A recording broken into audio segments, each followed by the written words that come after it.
여러분, 자식에게 30억짜리 아파트를 물려주면 효도받으며 살 것 같습니까? 아니요. 그 도장을 찍는 순간 당신은 내 자식이 직접 한 고려장 무덤으로 들어가는 겁니다. 제가 그랬거든요.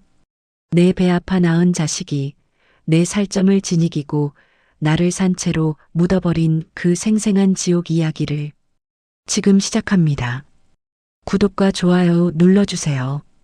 서울 노량진 수산시장. 새벽 3시의 공기는 얼음보다 차갑지만 박정숙의 이마에는 땀방울이 송골송골 맺힙니다. 그녀의 손은 이미 사람의 손이라기보다 거친 나무뿌리에 가깝습니다. 손톱 밑에는 지워지지 않는 생선피가 박여 있고 온몸에서는 소금물과 내장 썩은 비린내가 문신처럼 새겨져 있죠. 박씨, 오늘 대구가 아주 실해. 근데 자네 손목 괜찮아? 파스 좀 붙이고 해. 괜찮아. 우리 아들놈 이번에 상무 승진했잖아. 그놈 축하 파티 해주려면 내가 한 마리라도 더 팔아야지. 그놈이 내 인생의 로또고 내 보물이야. 시장통 할매 아들이 상무라니 나 성공한 인생 아냐? 정숙에게 그 비린내는 고통이 아니라 자부심이었습니다. 남편이 일찍 세상을 떠나고 좁은 단칸방에서 아들 진수를 키울 때 정숙은 결심했습니다. 내 자식만큼은 이 비린내 나는 세상에서 살게 하지 않겠다고. 그녀는 하루 18시간을 서서 일하며 34평 서초구 아파트를 장만했습니다. 그 집은 정숙에게 단순한 건물이 아니었습니다. 그녀가 쏟은 30년치 피눈물의 결정체였습니다. 그러던 어느 날 며칠째 연락 없던 아들 내외가 고급 외제차를 끌고 정숙의 낡은 아파트를 찾았습니다. 며느리 지영은 현관에 들어서자마자 코를 틀어쥐었습니다. 어머니, 정말 이 냄새. 어떻게 좀 안 돼요? 거실 커튼까지 비린내가 다 뱄잖아요. 진수 씨 이제 상무인데 회사 동료들이 여기 올까봐 무섭대요. 어머니 체면 좀 생각하세요. 지영아, 내가 미안하다. 얼른 씻으마. 근데 오늘 웬일이니? 어머니, 재건축 소식 들으셨죠? 이 집 그대로 두면 증여세랑 재산세로 10억은 날아가요. 나라에 돈 기부하실 거예요? 그 돈이면 진수 씨 강남 펜트하우스로 갈 수 있는데. 어머니가 진수 씨 앞길 막는 건 아니시죠? 정숙은 가슴이 철렁했습니다. 내 자식 앞길 막는다는 말만큼 무서운 저주가 부모에게 또 있을까요? 지영은 정숙의 눈을 빤히 쳐다보며 독이 든 사과를 건넸습니다. 어머니 명의면 세금 폭탄 맞고 길거리에 나앉아요. 지금 우리한테 넘겨주세요. 그럼 저희가 새 아파트 안방 제일 큰 거 드리고 죽을 때까지 사모님처럼 모실게요. 망설이는 정숙을 무너뜨린 건 믿었던 아들 진수의 눈물이었습니다. 진수는 정숙의 거친 손을 잡고 무릎을 꿇었습니다. 엄마, 나 회사에서 파벌 싸움 때문에 미칠 것 같아. 배경 없는 놈이라고 무시당하는 거 지긋지긋해. 이 집 내 명의로만 해줘. 그럼 나 기 안 죽고 큰 소리 칠 수 있어. 나 엄마 아들이잖아. 내가 설마 엄마 길거리에 내쫓겠어? 제발 나 좀 살려줘, 엄마. 자식이 죽겠다는데 어느 부모가 버틸까요? 정숙은 아들의 눈물 뒤에 숨겨진 계산기를 보지 못했습니다. 아들의 손이 파르르 떨린 건 슬퍼서가 아니라 곧 손에 쥘 30억에 대한 흥분 때문이었다는 것을요. 며칠 뒤 거실 탁자 위에 하얀 서류들이 깔렸습니다. 정숙은 남편의 유품인 인감도장을 꺼냈습니다. 도장을 인감 패드에 묻히는 순간 정숙의 가슴이 갑자기 이유 없이 조여왔습니다. 마치 조상님들이 가지 말라고 옷자락을 붙잡는 듯한 기이한 기분이었죠. 어머니, 얼른요. 법무사 기다리잖아요. 그래. 진수야. 이제 내 집이다. 이 어미 소원은 너희들 행복한 것뿐이다. 서류에 붉은 인감이 선명하게 박히자마자 며느리 지영은 서류를 채가듯 가방에 넣었습니다. 그리고는 조금 전까지 정숙의 손을 잡았던 아들 진수가 차갑게 일어섰습니다. 그는 화장실로 가서 1분이 넘도록 비누칠을 하며 손을 씻었습니다. 마치 지독한 오물을 만진 사람처럼 말이죠. 그때 알았어야 했습니다. 아들이 씻어내고 있었던 건 생선 비린내가 아니라 30년 동안 자신을 위해 희생한 어미의 존재 그 자체였다는 것을요. 효도의 유통기한이 얼마인지 아십니까? 제 아들에게는 딱 일주일이었습니다. 등기부등본에 자기 이름 석자가 올라가는 순간 저는 그놈에게 30억짜리 아파트를 만들어준 어머니가 아니라 집감 떨어뜨리는 노인네 냄새 나는 폐기물이 되었습니다. 서류에 도장을 찍은 지 딱 사흘째 되던 날이었습니다. 정숙이 시장에서 돌아오자 안방에 있던 그녀의 낡은 자개장과 남편의 영정이 거실 한복판에 팽개쳐져 있었습니다. 며느리 지영은 마스크를 2겹이나 쓰고 탈취제를 공중에 뿌려대고 있었죠. 어머니, 제가 말씀 안 드렸나요? 안방은 이제 우리 애들 영어 과외방으로 쓰기로 했어요. 어머니 짐은 저기 베란다 옆 보일러실 방으로 옮겨놨으니까 오늘부터 거기서 주무세요. 아, 그리고 시장 갈 때 입던 옷은 다 버렸어요. 그 냄새 도저히 안 빠지더라고요. 지영아, 여기가 내 집인데 내가 왜 보일러실에서. 그리고 그 옷들은 내가 30년을 입은 어머니 집이라니요? 여기 이제 진수 씨 집이에요. 명예 이전된 거 잊으셨어요? 얹혀 살기로 하셨으면 집주인 말을 들어야죠. 정숙은 아들 진수를 바라보았습니다. 하지만 진수는 신문을 보며 커피를 마실 뿐 어머니의 젖은 눈동자를 철저히 외면했습니다. 오히려 엄마 지영이 결벽증 있는 거 알잖아. 좀 맞춰줘라며 쐐기를 박았죠. 그날 밤 정숙은 찬바람이 들이치는 일평 남짓한 보일러실 바닥에서 혼이불 한 장에 의지의 밤을 지새웠습니다. 더 비참한 것은 손주들의 변화였습니다. 할머니가 시장에서 사온 간식을 넙죽넙죽 받아먹던 손주들은 이제 정숙이 거실로 나오기만 해도 비명을 지르며 방으로 숨어버렸습니다. 엄마, 할머니가 내 장난감 만졌어. 이거 더러워져서 이제 못 놀아. 어머, 준우야. 얼른 손 씻어. 어머니, 제발 애들 물건에 손대지 마세요. 시장에서 온갖 세균 다 묻혀 오시면서 애병 걸리면 어머니가 책임지실 거예요? 내가 너희를 어떻게 키웠는데. 준우야, 할머니가 내 기저귀를 몇 번을 갈아줬는데. 정숙은 깨달았습니다. 며느리는 아이들에게 할머니를 사랑하는 가족이 아닌 더러운 병균으로 가르치고 있었습니다. 아들은 그 광경을 보면서도 엄마가 좀 참아라는 말만 되풀이했습니다. 정숙의 존재는 그 집에서 서서히 지워지고 있었습니다. 보름 뒤 유난히 비가 억수같이 쏟아지던 금요일 밤이었습니다. 아들 진수가 퇴근하며 낯선 남자 2명을 데려왔습니다. 그들의 손에는 하얀 가운과 억제대가 들려 있었죠. 엄마, 짐 싸.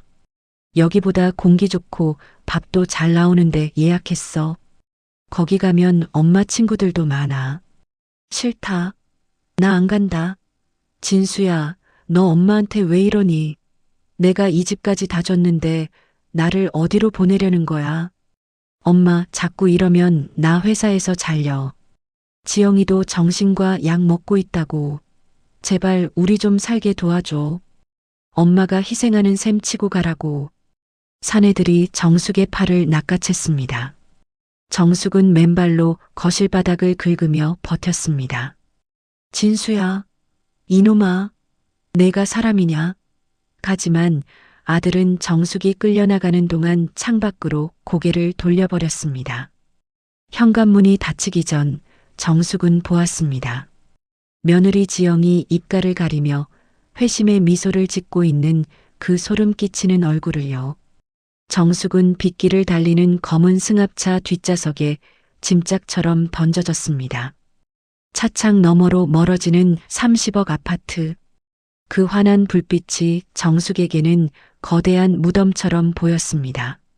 정숙은 떨리는 손으로 아들에게 전화를 걸었습니다. 마지막 희망을 걸고 말이죠. 지금 거신 번호는 고객의 요청에 의해 당분간 착신이 금지되어 차단이었습니다. 아들은 어머니를 차에 밀어넣자마자 세상과의 연결고리를 끊어버렸습니다. 정숙은 품속에 숨겨온 낡은 보따리를 껴안고 오열했습니다.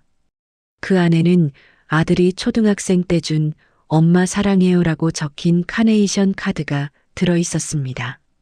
비린내 나는 애미가 싫다던 내 아들은 이제 내 목소리조차 들리지 않는 곳으로 나를 팔아넘겼습니다.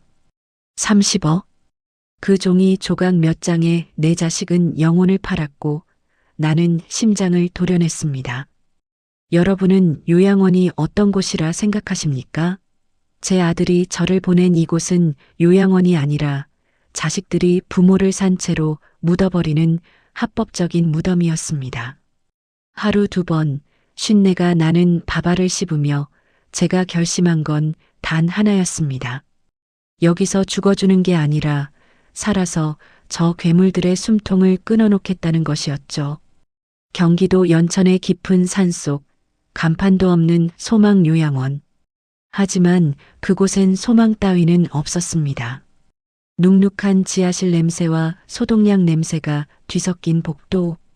정숙은 좁은 4인실 구석, 곰팡이가 핀 침대에 던져졌습니다. 박씨 할머니 안 먹어? 안 먹으면 치운다. 아드님이 특별히 관리 잘해달라고 입금까지 두둑하게 하셨는데 왜 이렇게 까탈스러워? 우리 아들, 우리 진수, 나 데리러 온다고. 집수리하면. 아이고 할머니, 집수리는 무슨. 아드님 그 집 팔고 강남으로 이사 갔어요. 번호도 바꿨다면서? 여기 들어온 노인네들 다 똑같아. 죽어야 나가는 곳이라고 여기가. 정숙은 믿지 않았습니다. 아니, 믿고 싶지 않았습니다. 하지만 식판 위에 놓인 쉰내가 풀풀 나는 나물과 형체를 알 수 없는 국물을 보며 깨달았습니다. 아들이 자신에게 준 것은 효도가 아니라 처형이었다는 사실을요. 정숙은 그날 밤 처음으로 자살을 결심합니다. 링거줄을 목에 감으려던 그때 어둠 속에서 서늘한 목소리가 들려왔습니다. 옆 침대에는 뼈만 남은 노인이 미동도 없이 누워 있었습니다. 요양원에서 송장 노인이라 불리던 최 씨.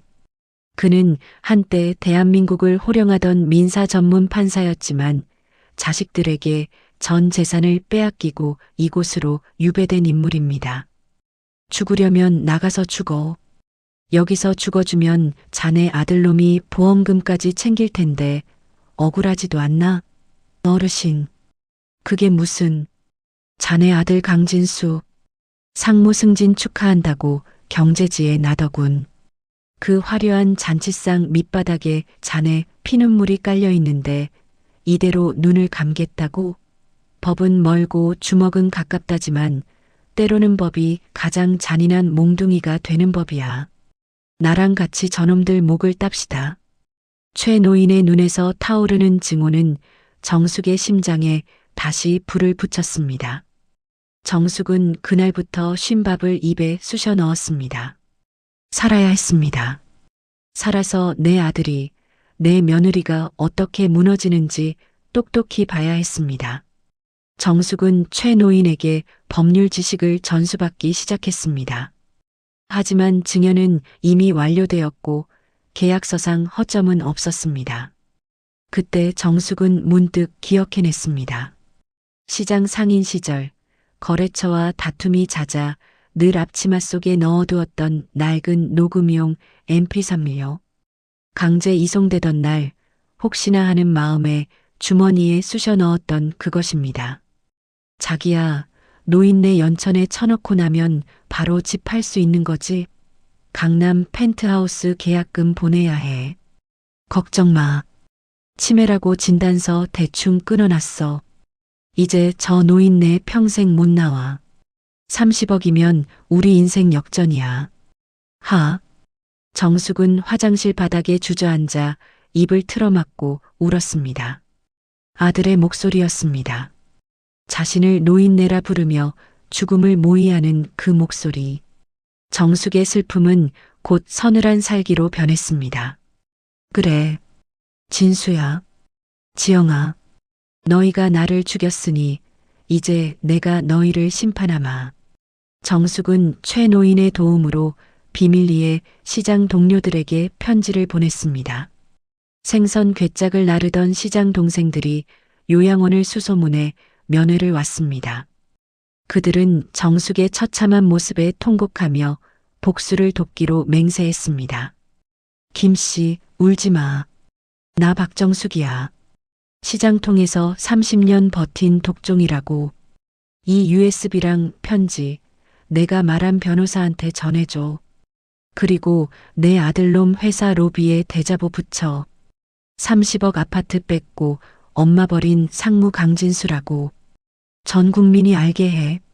정숙은 요양원 창살 너머로 지는 해를 바라보았습니다. 이제 곧 서울이 뒤집힐 것입니다.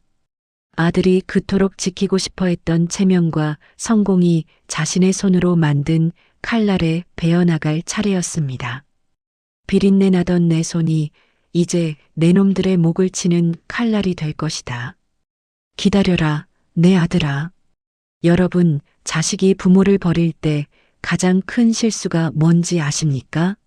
부모가 자식을 위해 죽어줄 순 있어도 자식의 배신 앞에서는 죽지 못해 살아난다는 겁니다.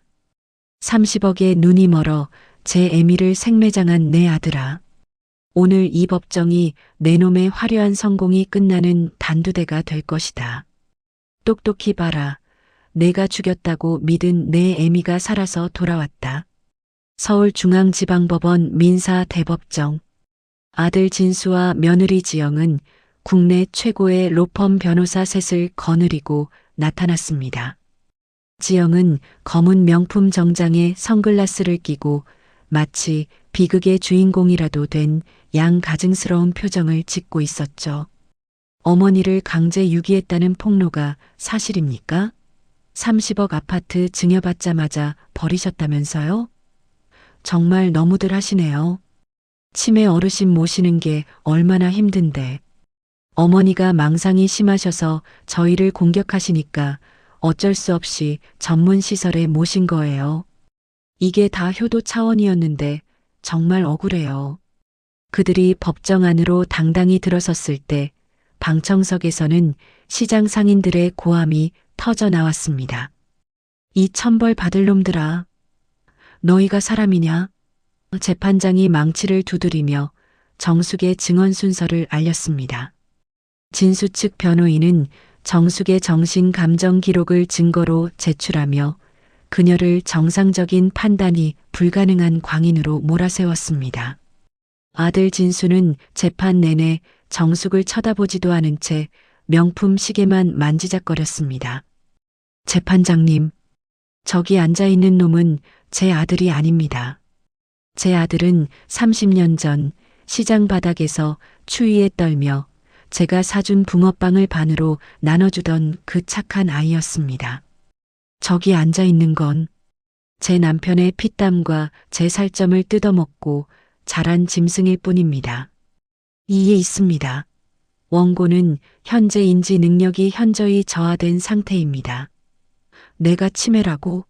그럼 내가 30년 동안 생선 무게 속이지 않고 기록한 장부, 내 아들 대학 등록금 내려고 일수 찍은 날짜 가리고 내 놈들이 나를 요양원에 쳐넣기로 모의하던 그날 밤의 빗소리까지 다 기억하는데 이게 망상인가?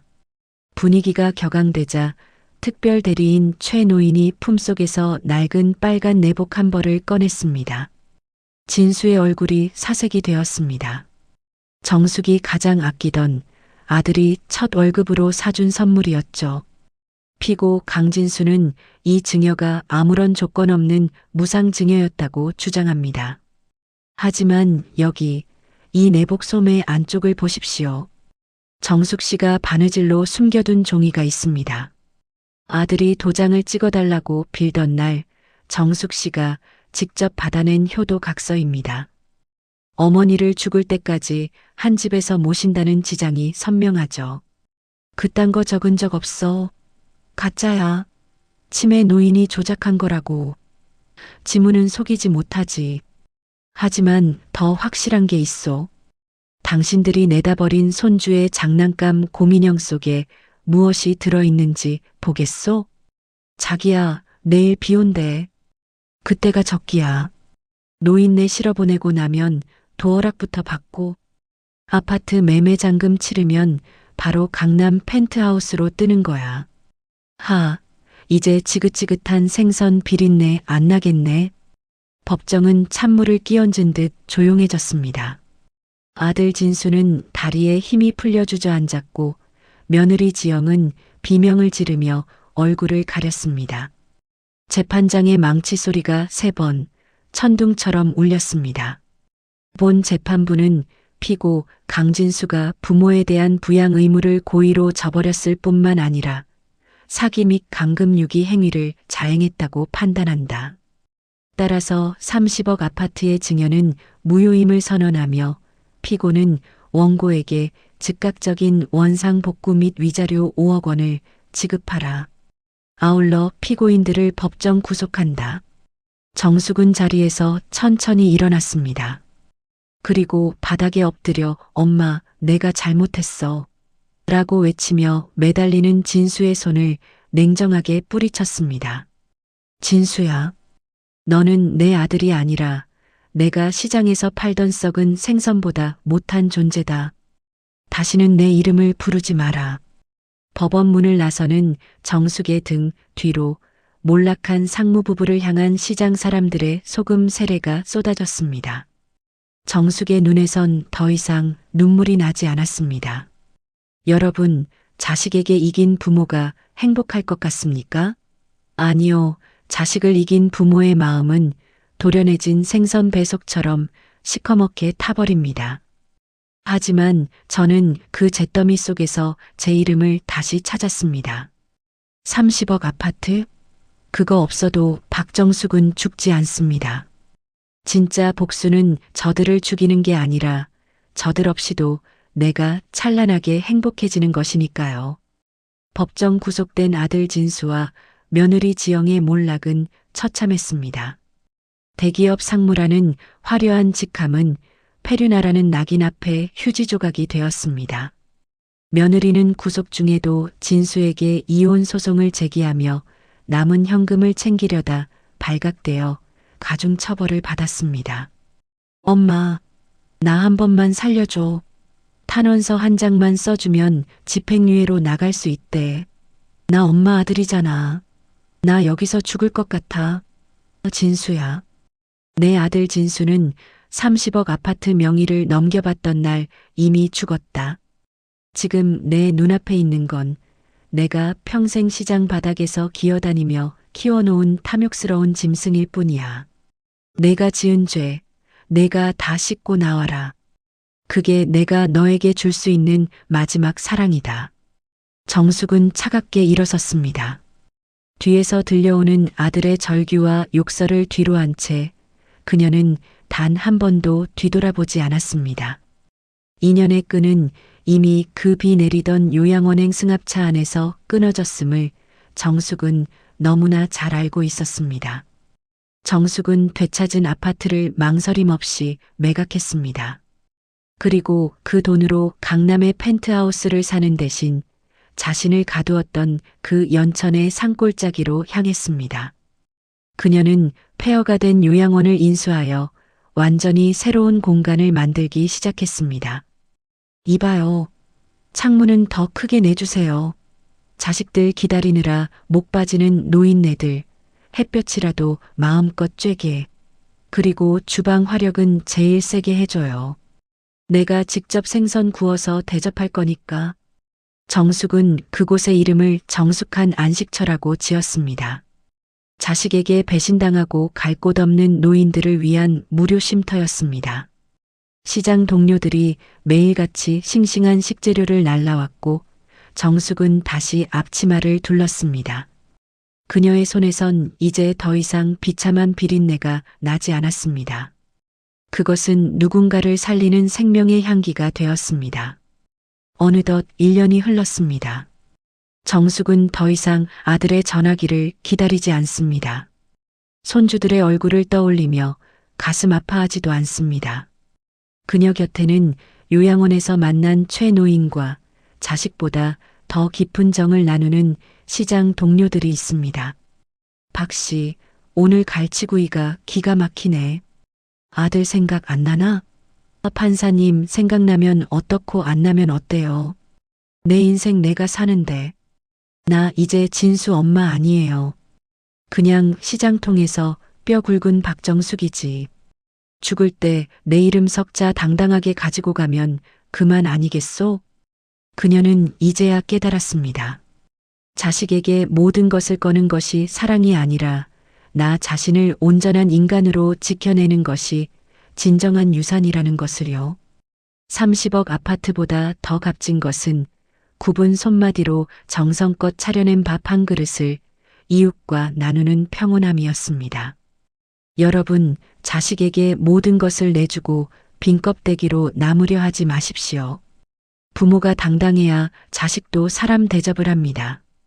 박정숙 씨의 피눈물 섞인 30억은 사라졌지만 그녀에겐 이제 누구도 뺏을 수 없는 자기 자신이 남았습니다. 자식의 성공에 목매지 마세요. 당신의 인생은 당신의 것입니다. 오늘 당신은 누구의 이름으로 살고 계십니까?